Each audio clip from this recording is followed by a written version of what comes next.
Mhuri yeZimbabwe tinokuchingamidzai zvekare kune chimwe chirongwa pano paZim Facebook Secrets and Confessions important update.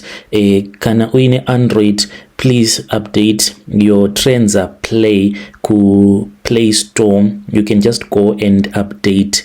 So this is an important update. Munokwanisa kutanga kuposta ma videos enyu kana mchita vlogging, any kind of content that you do, you can now post. So please update your application. Kune episode zvekare yandabva mukuposta yenyaya imwe yandakatumidzirwa Chipoko Cheku zvakangoma hazvo veduwe. Vamwe mukoma avo vanga vachiti ivo vanodriver matrack, vanoita zvekudriver matrack, vakasangana neChipoko chiumwe mukadzi uyo akati anonzi iye Chipo. So you can go and listen. Saka you have to update your version. You just go to Play Store and then you just do that update. You can now also follow each other ikoko. You can just hit follow pane munhu waunenge uchifarira unenge wava kuona ma videos ake. So please support the platform. Regedzai tibva tapinda muma messages edu atadzoka takakubatirai. Ndichaisa link zvekare ye the latest update mu comment section. Hatisati tava pa iPhone, tichiri pa Android. Very soon I am going to post for my iPhones. Hanzi makadi zvenyu mukoma, ndinokumbirawo kuti muke muchindiposterawo nyaya yangu makavikawo chitupa changu. Ininiwo ndiri mudzimai, ndiri kurarama ndiri kuno kumhiri kwemakongwa. My marriage has never been the same kubva zvatakatenga imba kuZimbabwe, kuBorrowdale to be precise. I regret mukoma. Apa murume wangu iye ainge asingatodi zvekuti tinge tichienda kumusha, tinge tichizoita relocate, but kuburikidza nekungoonawo vamwe vanhu vachiita relocate, ndakati neniwo I want to relocate to Zim. I was inspired by this other couple. It was a couple of a black woman and a white guy. During those years they relocated to Zim and they were living on a nice farm. So I kept on putting pressure on my husband. Ndichiti kunoko hakuna upenyu hwekunoko, it is superficial life. Tinofana kuti tinge tichidzokera kumusha and reconnect with our roots. Iye mukoma, there was nothing that I knew. So we eventually bought a house. Mushure mekunge tatenga imba yedu yatiinayo, takangoisiya mukoma. Imba iyi right now it is just a ghost house.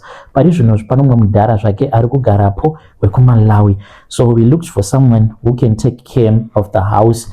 Asi mukoma nashi mumba umu mune zvose, ndainge ndakatenga property yangu, saying kuti now I want to go back to my country and we can do my projects tiri kumusha. Of course we are British citizens, we're not going to give that up obviously, but mukoma, I just wanted to feel free ndiri kunyika kwangu, but imba iyi it is still there. Kuti tinge tichiitengesa mukoma, tikati tava kuda kuti tinge tichiitengesa, tikangowana munhu anenge achida imba iyoyo, it does not matter kuti vanenge vari vanhu vema real estate agents, makampani aya anokwanisa kukutengesera imba. Panongoitika zvimwe zvinhu zvokuti wega unongoona kuti this is a warning.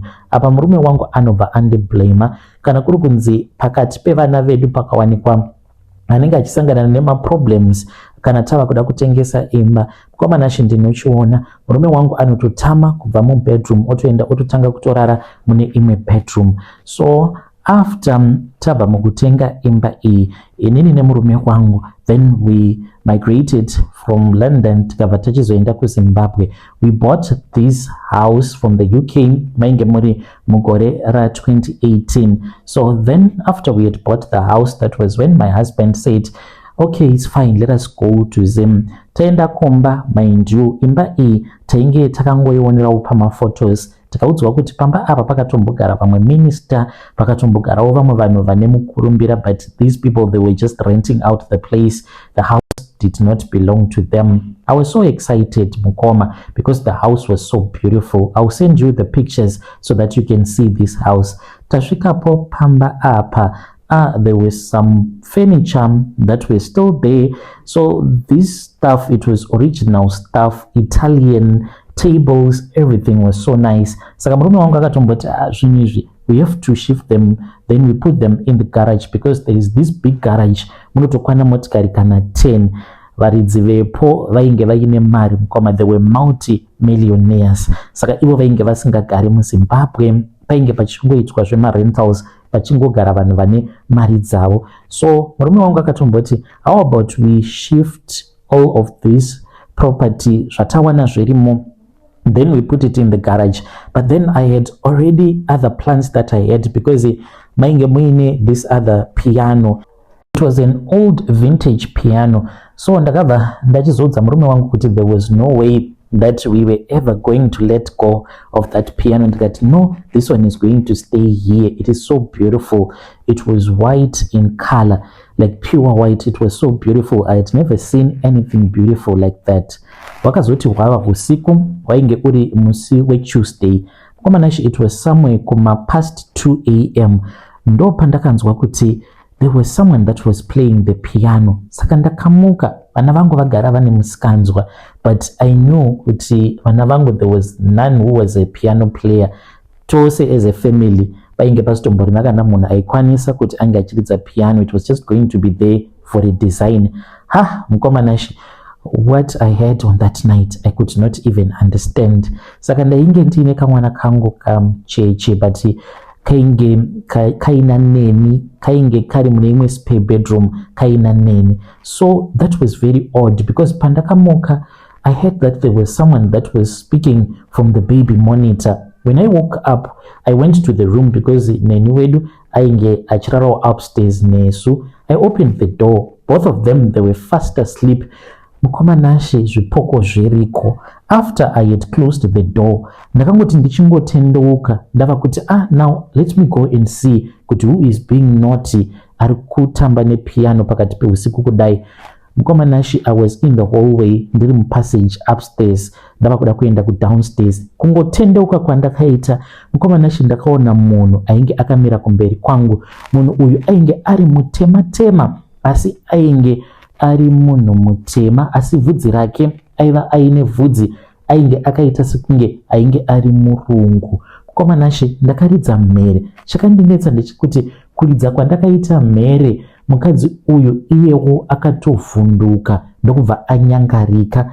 But mhere yandakaridza iyi, to my surprise mukoma, pandakamhanya ndichidzokera kubedroom ndichifemeruka, my husband was fast asleep. Ndikamumutsa ndikati, imi mukai, mukai, mukai, wake up. Akabva anditi kochi.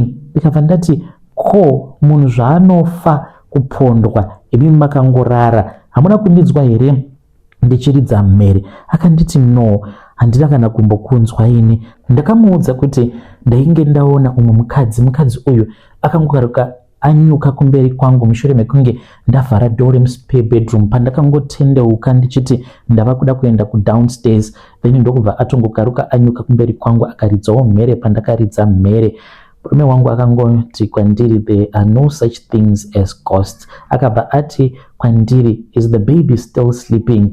Ndikabva ndati mwana wangu, ndikabva ndati ndiperekedze. We then went to the spare bedroom. We opened the door. Akabva ati, you see, taraone, wanga uchiti waridza mhere.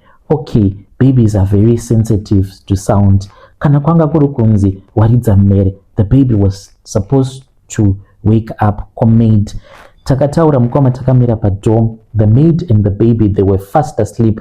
We then went downstairs. Mushure mekunge ndamuudza kuti ndainge ndanzwa munhu ainge achiridza piano. Ndikati let us go downstairs. Ndanzwa munhu mani anga achiridza piano. We then went downstairs. Saka pa piano apa painge paine kamwe kastool. This stool was so beautiful. It was a white leather stool, and paine kamwe ka pillow kainge karipo kari pamusoro, kainge kari sort of like ka velvet colored pillow, a soft pillow that was on top. Mukoma kapilo aka takasvika tikaona kuti kainge kakadonhera pasi, kakadonhedzwa pasi, and even the stool on its own kainge kachiratidza kuti pane munhu ainge akagarapo akakasiya, because ndainge ndakanyatsokarongedza zvakanaka, because the piano was designed kuti kana wapedza kuridza piano then unotora kastool kake then ukaisa pakati pemakumbo kanyatsokukwana zvakanaka in a nice way. Ndakabva ndati kumurume wangu, can you see, masikati ndanyatsokurongedza patambotamba nepiano, I am the one who packed everything. Murume wangu akabva anditi zvimwe kuda vana. So my husband never believed me. This kept on happening mukoma. Zvakaramba zvichingoitika. Saka ndainge ndava kuti kunyangwe ndikasara ndiri ndega masikati zviya, because inini hangu I'm an indoor person. Apa murume wangu iye anofarira kufamba, he loves going out, so he would take the maid and the kids, they would drive around Harare just looking at the place. Saka ndaizongosara hangu ndiri ndega. There was this other time ndakasara ndiri ndega. I was fast asleep in my bedroom. Ainge ari masikati, mufunge zvenyu mukoma. Ndakati ndakarara kudaro ndopa ndakatanga kunzwa kuti karrrr kuita sekunge muceiling mainge muine munhu ainge achifamba, ndichinzwa kuti mapranga awa ainge achiratidza kuti pane chainge chichimaremera. Ndakaramba ndichingonzwa sound iyoyo, then ndakabva ndangobatwa nehope. Pandakabatwa nehope ndakaona mwana mudiki akapinda mubedroom mandainge ndakarara. Mwana uyu mukoma, chakandishamisa ndechekuti ainge achifamba ari paceiling, akaita zvekunamatira paceiling, akabata maoko ake asi ari upside down, achifamba akanditarisa, akaita kunge spider. Saka ndakatosvinura maziso angu, asi nechekure ndikabva ndatoona kuti kuceiling pane munhu aripo. Kamwana aka kakaita upside down apa kakanditarisa. Kamwana ikako mukomana kakangoita sekunge kadona. Ndikatongoona kamira padhuze neni, kainge kari grey kachita sekunge kainge kakanyikwa mumatope. Kamwana aka kakangochema ndokubva kanyangarika. Ndakamuka mukoma ndikabva ndaona kuti ndainge ndaparwa paruoko rwangu. When my husband came, I wanted to tell him what had happened, but I just told myself kuti kana ndikaudza murume wangu zvinokuda anokwanisa kufungidzira kuti maybe I am imagining things. Zvino izvi zvakaramba zvichingoitika kwandiri kuzonosvika mwana wangu uyo who was 8 by then. Mwana uyu nerimwe zuva akangouya kubedroom ndokubva angovhura bedroom door. Ipapo kana murume wangu ndopa akatanga kususpecta kuti pamba apa painge paine zvepo. Like we always lock our bedroom door when we go to sleep, because vana vedu sometimes they are too naughty. Vanokwanisa kungoya votovhura door vasina kana kumbonoka kana kuita same. So mutemo wedu ndewekutongoti bedroom, kana tiri mubedroom tinongogara takalocka bedroom at all the times. Ipapo mukomana murume wangu ndiye akatotanga kutomuka. Mwana wangu uyu ndichamuti Tadiwa. All of a sudden mwana akangokaruka atomira kumakumbo embedha, akabva ati didi ndiri kutadza kurara. Saka murume wangu akascream akati, hey Tadiwa, wapinda sei? Because he knew very well kuti the door was locked. Ndakabva ndamuka. Pandakamuka mukomanashi ndakaona kuti face yainge yakapfekwa naTadiwa yainge isiri face yake. Face ikamwana kaya kandainge ndakaona, the boy that was hanging on the ceiling ndiye wandakaona mukoma. Ndikabva ndati hasi mwana wangu uyu, hasi mwana wangu. Ndakasimuka mukoma, ndakabatwa nerimwe simba. Kwava kubva ndachizotora belt rainge riri padrower, ndikabva ndaenda ndikabva ndamusunga muhuro, ndakaita wekudzipa. Murume wangu he was shocked by zvose zvainge zvichiitika. Ininiwo I was sort of like possessed. Apa ndainge ndava kutoda kutouraya mwana. Murume wangu paakazorealize kuti what was going on, mwana ainge ava kutotadza kutofema, akauya akaita zvekutondirova, nekuti mwana ndainge ndakamubata mwana zvine simba. Ende kuti ndinge ndichimusiya ndainge ndisingatombodi kumusiya ari mupenyu, nekuti ndainge ndisingaoni ari mwana wangu, asi ndainge ndichiona kari kamwana kaya kadainge ndakaona hanging from the ceiling. Saka paakandirova, that was when I came back to my senses. Ndikatanga kuchema kuti mwana wangu Tadiwa, ndaita sei? Takazomubvunza kuti naiwe Tadiwa, kuwapinda sei mubedroom? Vamwe vose vana vainge vatomuka vangomira pabedroom door zvekare namaid. Iye akangoti akaona door rakavhurwa. Iye anoti paakamuka akaona muroom maainge akarara mainge muine umwe mukadzi ainge arimo. Mukadzi uyu ainge akangomira akamutarisa. Hanzi paakamuka akamubvunza kuti who are you, what are you doing in my room. Hanzi mukadzi uyu akangonongedzera kwaari Tadiwa ndokubva atoburuka kubva pamubhedha. Ndokubva mukadzi uyu azoita saini yekuti nditevere, ndokubva achizotanga kumutevera mukadzi iyeye. Akabva achizouya akamira pamberi pedo redu remubedroom. Hanzi akatendekera kuna Tadiwa, ndokubva atendekera kudo achimuudza kuti pinda. Saka Tadiwa anoti paakafamba achizosvika padhuze nepainge pakamira mukadzi uyu, mukadzi iyeye akabva apinda maari, asi ainge aine mwana mucheche waainge akabereka kumusana kwake. Ndokubva achizoona Tadiwa dho ratovhurika. Paakapinda baba vakewo ndokubva vachizovhunduka, eniwo ndichizovhunduka ndichimuka ndine shungu dzekuda kumuuraya because ndainge ndichitoona asiri mwana wangu. Zvinhu izvi pazvakaitika mukoma, semhuri takashaya kuziva kuti toita sei. You know, as people that have been living in Europe for a very long time, takangoti zvimwe kuda, maybe they are just hallucinations. Mukoma, zvipoko zvikati kudii. Dzimwe nguva mukoma maikwanisa kungomuka muchigwagwadza muchibvunda apa kuchipisa muri muna October.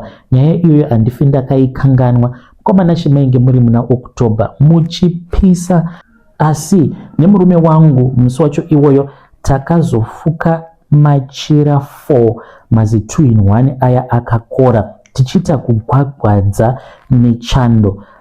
Murume wangu ndopa akabva achizodaidza vamwe banguru, ndokubva tachizotanga kutaura nezvayo nyaya iyi. Pakabva pachizounzwa umwe muprofita iyeye akatibatsira, but kutobatsirwa kwatakazotoitwa nemuprofita iyeye zvikabva zvachizotoita worse. Vana ndopa vakatanga kurwara mukomanashi, vana vairwara zvimwe zvekuti maishaya kuziva kuti muita sei navo vana ava. Ende vana vaiti kana vakatanga kurwara vaita sekunge vanenge vachitoudzana vachitopfurirana kuti iko zvino zviyava nguva yekuti tinge tichitanga kurwara. Ende vana vose mukoma vaitanga kurwara dzichingoti 2 am waitonzwa vana vava kuchema, umwe achiti musoro, umwe achikosora, mumwe mudumbu, mumwe achingoti kana akakutarisai anongofenta, obva ati honai zvakaita zviso zvenyu, obva atodonha pasi, obva atofenta. Saka murume wangu akabva ati that is it, we are returning back to London. Komanashi ndakamboramba ndikati no, let us try kuti tinge tichitsvaka munhu anokwanisa kuzotishandira, but yei mukoma ndega ndakazoona kuti panopamba kana ndikasara ndiri ndega, because there was this other day ndainge ndichitochopa up macucumbers angu, ndopa ndakangozvibaya nebanga, handitozivi kuti chii chakaitika. The next thing I woke up, I was in the hospital. Mukomanashi ndakaita zvekuzvibaya paruoko rwangu nebanga. I still have a deep scar nekuda kwezvakaitika musi iwoyo. When I recovered, that was when we returned back to London.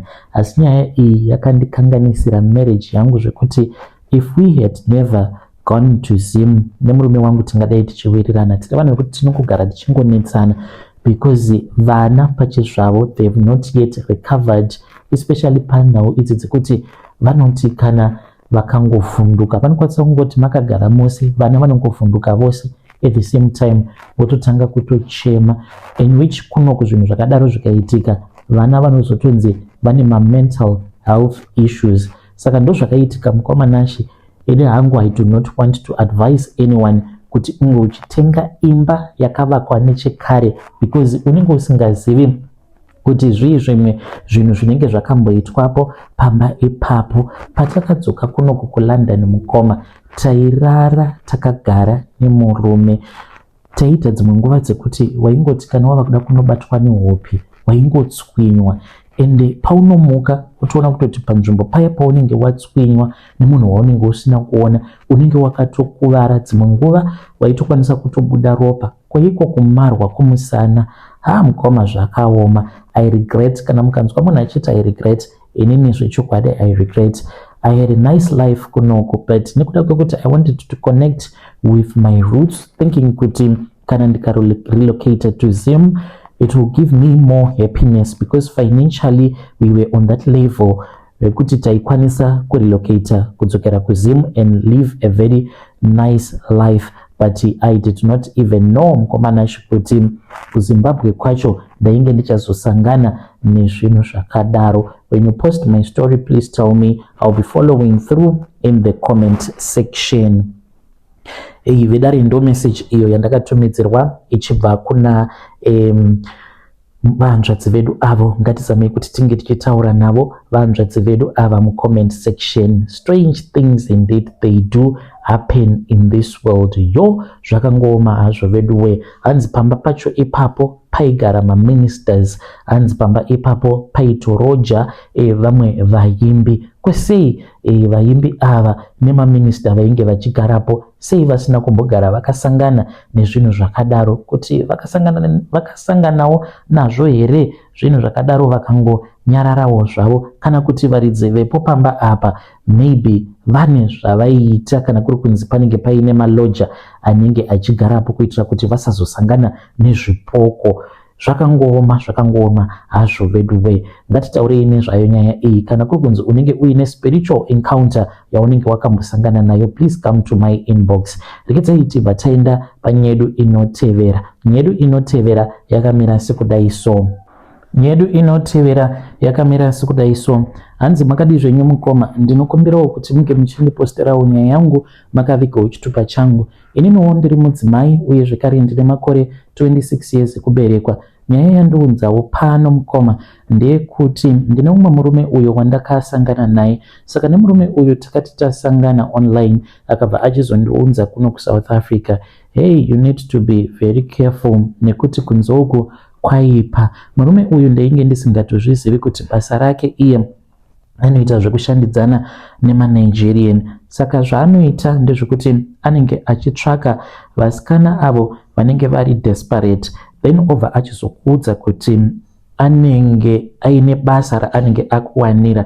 Inini ndakatongoitawo lucky nekuda kwekuti akangozvionawo kuti anokwanisa kungonditora semukadzi wake, zvimwe kuda angadai akatondiitawo human trafficking. Saka ndauya kunoko mukoma ndainge ndichitofara ndikatoti munhu uyu anoratidza kuti ane mwoyo wakanaka. So pandakazouya kunoko ndobva tachizotanga kugara tose. Aingogara ari busy kubasa, haende kana kubasa. Saka ndakabva ndachizoti nerimwe zuva ndakatora foni yake. Mushure mekunge ndatora foni yake ndipo apo pandakabva ndachizoti ndichibata foni yake ndo pandakabva ndachizoona kuti ainge atori mune rimwe group iri maNigerian ndivo vainge vari maadmin. Mugroup imomo mainge makatozara maSouth African nevamwe vekuMozambique. Saka umwe neumwe anenge aine target yekuti unofanira kuti unge uchitsvaka vakadzi vangani vanozoshandiswa nemaNigerian.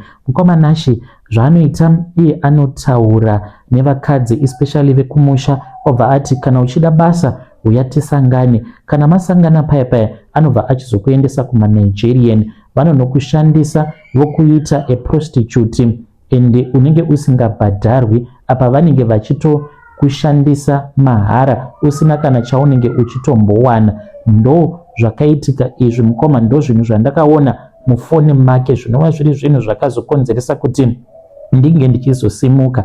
Ndakasimuka mukoma ndikabva pamba pake ndikatanga kugara murank kudzamara ndichizotorwawo neumwe murume. Mushure mekunge ndatorwa neumwe murume ndikagara naye, not because ndainge ndichida, asi nenhau yekuti ndainge ndisisina kana choice. Ladies, you need to be very careful. Kunzoko kune varume vamwe vekuti vanotoita zvehuman trafficking and vanotodya nayo human trafficking. Unoenda ukanoitiswa a prostitute uchirarwa nevarume vakasiyana siyana usina kana senti raunenge uchipiwa. Ivo vanenge vachingotora mari kubva kuma-customers and vamwe vacho vanozotogumisidzira vatova drug addicted, nekuti ndakatoona ma-messages mugroup kuti kana awana mukadzi anofanira kutoti ange achipota achiisira mukadzi iyeye madrugs mudrink kusvika ava addicted kumadrugs, zvekuti kana ava prostitute anenge ava kungoraramira madrugs chete. Kuna imiko kana kuri kunzi unenge uri munhu anenge akabvawo kumusha wakasiya vana vako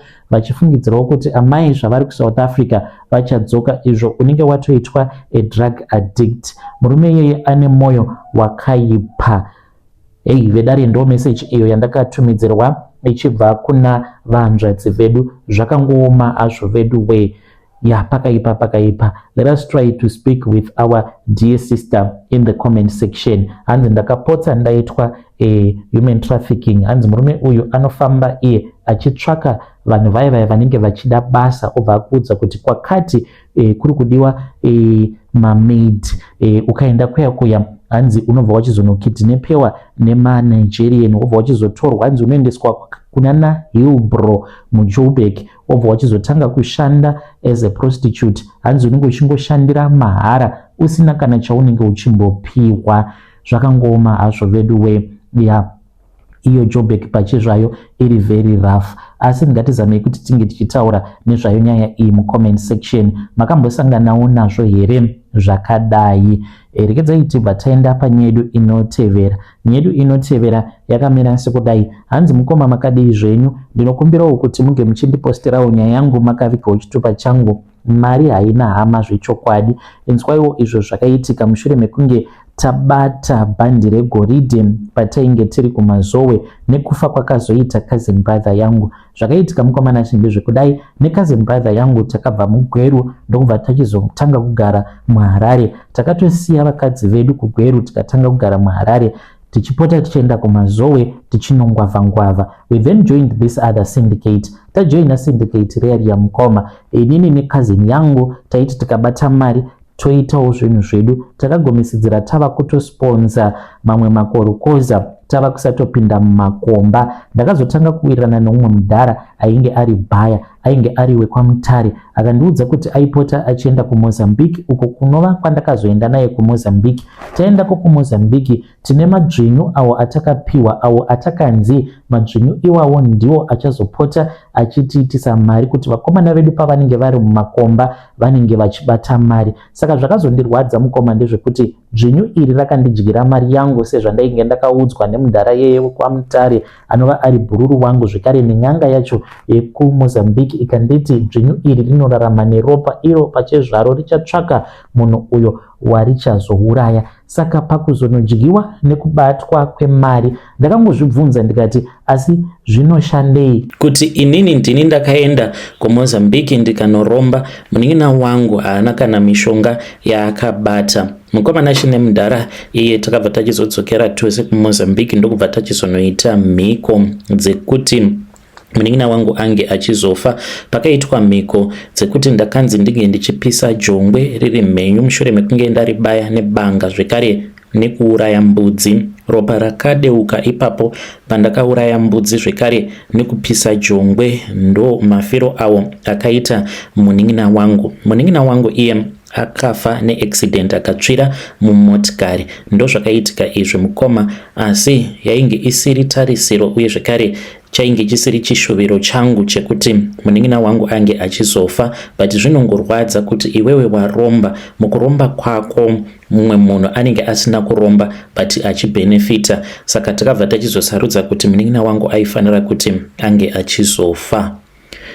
Vedare ndo message iyo yandakatumidzirwa ichibva kuna mukoma vedu. Ngatizamei kuti tinge tichitaura navo mukoma vedu ava mucomment section. Apologies for the poor sound quality. Ndainge ndine kamike kandainge ndakaorder vedu we kubva kuChina ndichitiwo niceness sound quality, but sound quality yacho iri very poor. Regai ndidzokere kune mic yangu yekudhara.